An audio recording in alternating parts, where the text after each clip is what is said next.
How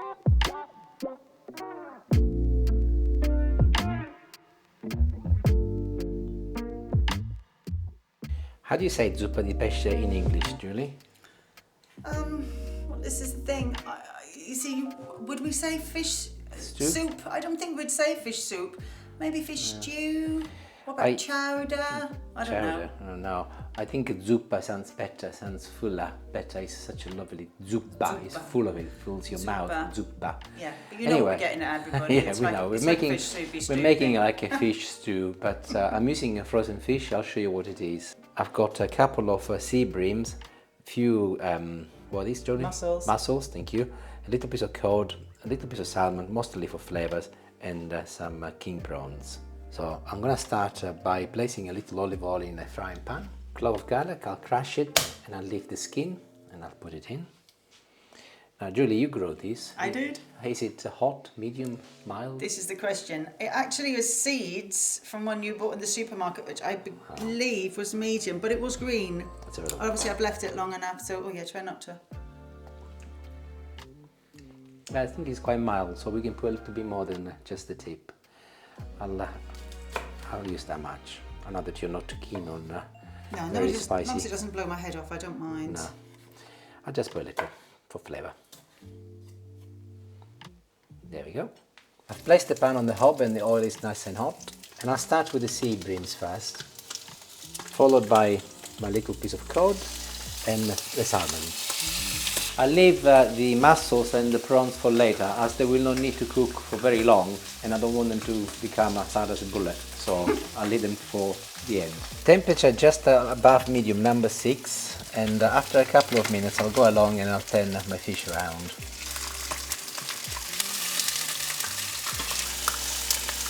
Although the other fish will fall apart clearly, but the sea bass I will keep them whole, so only turn them the once, otherwise they will fall apart and you don't want that. And having turned them around, I can now add the rest of my fish. I'll go with the mussels, make a little space, and I will add also a few prawns.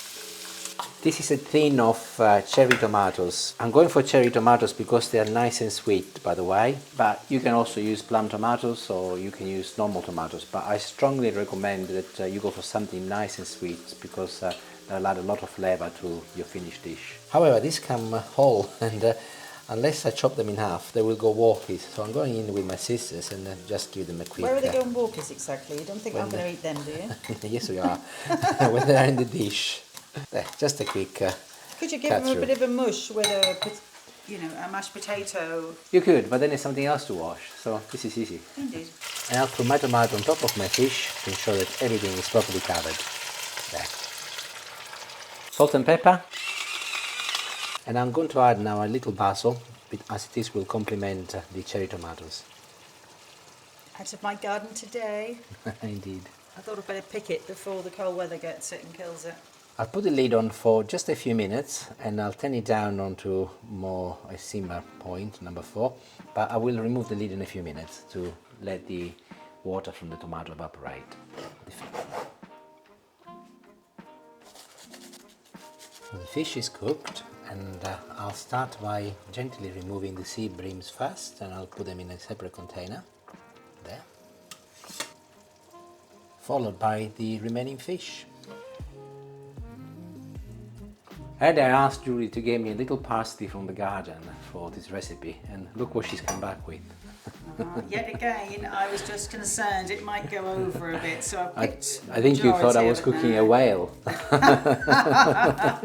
Oops. No, I thought you could chop it up and do your freezer thing.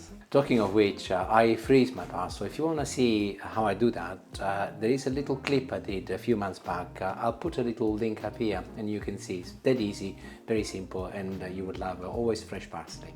But I will use this fresh parsley and I'll just chop a handful. I've got some leftover sauce here. I'll put it in. I'll turn the heat off. I'll mix it in and I'll just place the lid on and I'll leave it literally for a minute. And that will give the parsley the opportunity to release its flavors to the sauce, and then I'll put the sauce on top of the fish. So see you in a minute. And of course, with zuppa di pesce, you need some toasted bread. So hang on a minute. This is I know we're going to put that little bit of sauce on, but this is about as liquidy as it's going to get. So I think Pretty soup much, yes. is not the word. We're going to go for stew. Are we? Okay. Yeah. We're going to go for like a fish stew. Shall we call it Mediterranean fish stew then? Yeah. Why not Italian fish stew? Italian, fine, yeah, whatever. It's an Italian recipe, arguably. Here is my lovely sauce, and I can now go back and add it all over the fish. I think it's going to be easier and quicker for me to just pour it in. I think so. There. Such elegance. Gordon Ramsay, eat your heart out. Well, there you go. You've been living with me too long. And I've got this lovely toasted bread, and I'm gonna go for a little bit of tomato, and this is a piece of cod, I think. I think I need a prawn as well. There. Oh, it looks lovely. I'm really looking forward to this. I'm sure it's fine.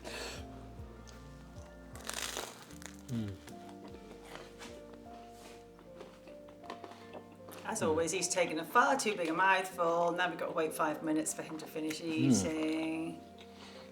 Delizioso. Absolutely delicious, honestly. So simple to make, so quick, and so delicious. Buon appetito, grazie, and arrivederci. Ciao.